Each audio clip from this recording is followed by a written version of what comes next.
it's Andrew. And Evelyn. From the Beard and the Bees. Welcome to our kitchen. Today we're going to be talking about the Instant Pot. This thing is really cool and we want to teach you how to use it. It can be a little intimidating though because the cooking method makes it literally a bomb. But we're going to show you a couple of easy recipes to help you get comfortable with it. We love the Instapot, and I do just want to make sure I say this is not a sponsored video. We just really love this appliance and we think everybody should have one. It's a rice cooker, a pressure cooker, a slow cooker, and it looks pretty dang cool too.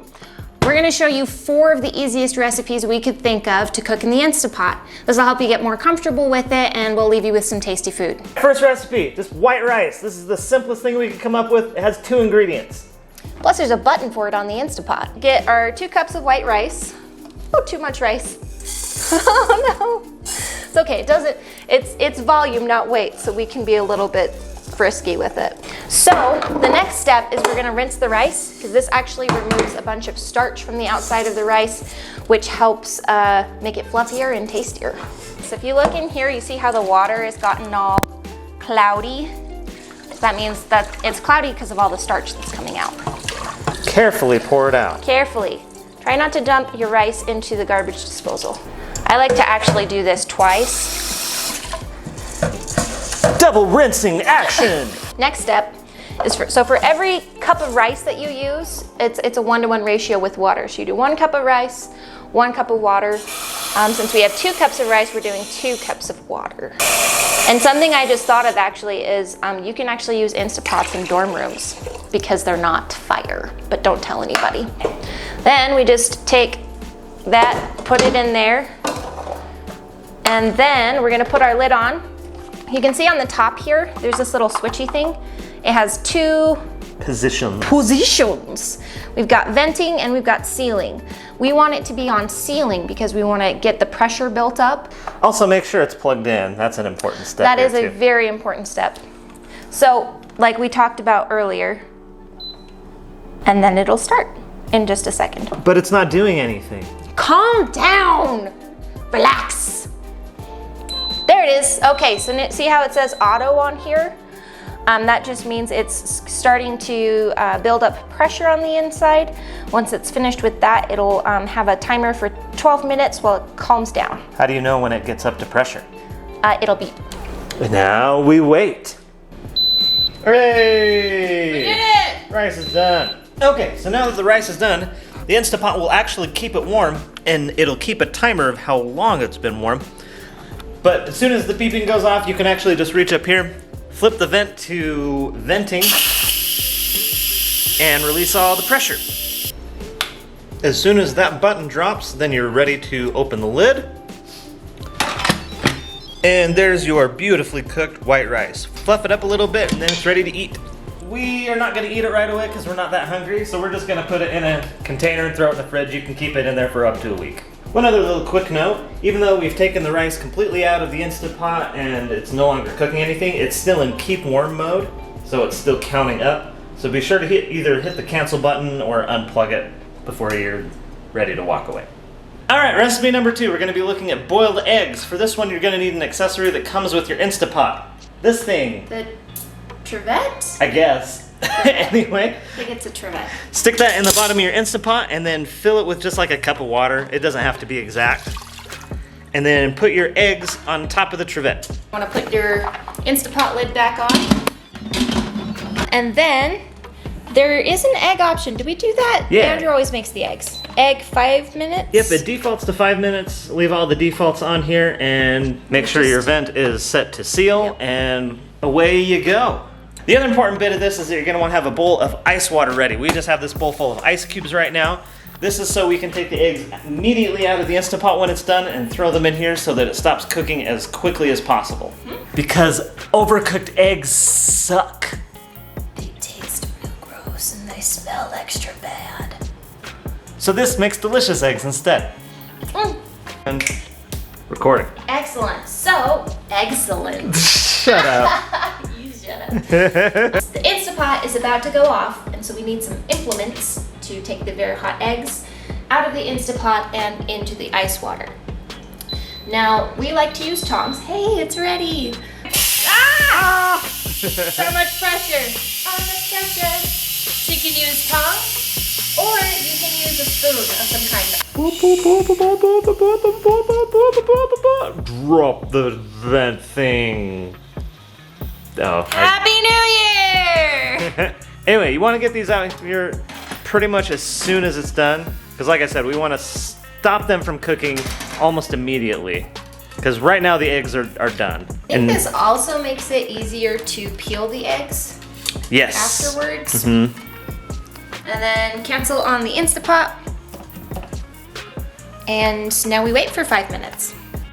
All right, 5 minutes is up. Now we're gonna take one of the eggs out and just see how it cracks. Tap it around on every side. There's like this little membrane between the shell and you can kind of see it peel off between the shell and the flesh of the egg. Oh, there you can really see that that's membrane. the membrane right there. Yeah. Ta-da! Then you can rinse these off. Just get the last little bits of eggshell off. We're just gonna. Oh yeah. That is delicious looking. So this is a soft-boiled egg. This is almost a medium. If you want a hard-boiled egg, I would recommend going up to 6 minutes on the Instapot. That way you 6 or 7. 6 or 7. Yeah. Anyway. You can experiment a little bit, but this is the consistency we like for our eggs because we use these a lot in ramen. Or you can just throw a little bit of salt and pepper on them and eat them. Or put nothing on them at all and eat them. They're really creamy when you have soft-boiled. It almost has like a jelly-like texture. Yeah. It's very good. So, and then again, a lot like the rice, you can just stick those in the fridge and then use them for other stuff. I like to mark them with a Sharpie or draw like a face or something on them so you can keep them separate from your raw eggs. All right, so we done pre-birds, so let's do post-birds. So chicken can be kind of tricky because if you undercook it, then it makes you sick, and if you cook it too long, then it gets dry and not very tasty. The Instant Pot makes this super easy and pretty much foolproof. The first thing we need though is stock. So I recommend just getting bouillon cubes because it can stay in your shelf forever and it's super easy to use. So for each bouillon cube, you need a cup of water, so we're gonna unwrap this guy. So this is what the bouillon cube looks like, just a concentrated brick of flavoring, and we're just gonna dump that right in here with the water. It's dehydrated chicken tea. All right, and then over here on the front, we're going to use the saute function. Basically, this just heats up the Instant Pot, gets it hot. So we're gonna boil this until the bouillon cube completely dissolves. Now that our water is starting to boil, we can just stir this around and make sure that that cube completely dissolves. So now that this is boiled and our chicken stock is completely incorporated, we're just gonna come down here and hit cancel. Turn the saute function off. So we're gonna unwrap the whole thing. And remember that chicken is a really easy way to get food poisoning. So you wanna make sure you wipe off the counter after you're done doing it. Make sure you wash your hands before touching anything other than the chicken. All right, so we're just gonna plop these bad boys in here. They're still kind of frozen, but that's okay. Instapot fixes everything. Yeah, you definitely want to generally start with completely thawed chicken breasts, but this will work. Yeah. They've been in the fridge overnight. Could just cook your chicken like this if you like really plain blah chicken, but we need some spices in there. So we're just gonna keep it super simple. We've got just some salt, pepper, and garlic that's gonna go in here, and we'll stir it up. I like to do garlic. Just shake it out. About that much for all this chicken. It's very technical. I'll give it a little stir, make sure that it's evenly incorporated all over. You can see that that warm water has already started to change the color of our chicken, and that is 100% okay. All right, so we're just gonna use the generic pressure cook button, adjust the time to 10 minutes, and then let it build pressure. Okay, so the timer for our chicken went off, but rather than just venting it right away, we're gonna do what's called a natural release, which is just leaving it here. Over time, the steam will gradually release, and we're gonna do that for 5 minutes and then take our chicken out. So the Instant Pot will keep track of us, but you have to also keep a timer so that you don't go past 5 minutes. Hey Google, 5-minute timer. 5 minutes, starting now. Let the beat drop. And how are we looking? Ooh, it smells really, really good. Here. Ooh, perfectly cooked all the way through. Don't mind that yellow, that's from the egg. That's from earlier. Yeah, same knife. People on Good Mythical, oh, you're not dinking it before you sink it. Whatever. Oh, Mwah. It's not overcooked, it's not dry, it's just perfect. I would like a little bit more seasoning on it, but something that's great about doing chicken this way is that you can kind of go nuts with it afterward. You can shred it and then put it in the fridge, or, you know, add more spices to it. Like Barbecue sauce, all sorts of things. Yeah, you can, this is just like super basic, and so it doesn't have a ton of flavor now, but the chicken is perfectly cooked. All right, so for some reason my audio got messed up on this clip, so I have to overdub it. But all I'm saying is our final recipe is mashed potatoes. What you need is 6 medium-sized potatoes, a little bit of butter, and of course a little bit of milk. And then over on the right side are spices, salt, pepper, garlic, and rosemary. And rosemary is key. Okay, so first thing we gotta do is wash these bad boys up and then chop them up into 1-inch cubes. One thing you can do before you cut them up is to peel your potatoes. I don't mind the skin, so I just leave it on because it makes things easier, but you can totally peel these first. For me, I just slice into them. I'll just cut them into quarters, like so. And then chunks like this. Every once in a while you get a spot like this on your potato, a little dark spot, and it's not a big deal if you just eat it, but most people find that pretty unappetizing, so we'll just chop it off and not use it. So the first critical step, now that we've got all of our potatoes cut up into about 1-inch chunks and in the bowl, is that we want to cover them with cold water. Why cold water? I don't really know, but every single recipe says that. They very specifically say cold water. But the amount of water that we're putting in here doesn't matter, just so long as it just barely covers the top. So again, lid on. And then if you can't twist the lid, you switch it to venting and that will let you lock it into place. Sometimes that happens. Yeah. Down here to pressure cook and then set it to just 8 minutes. And then make sure our valve is set to sealed and wait until it's done. Timer has gone off, so we're just going to immediately release pressure here. There it goes. See, and this took a full 6 minutes from the time that it got done. It's just because it's a bigger pot of stuff. So it also took a very long time for it to come to pressure. And a lot of times it'll seem like the pressure cooker is not doing anything. Just be patient with it.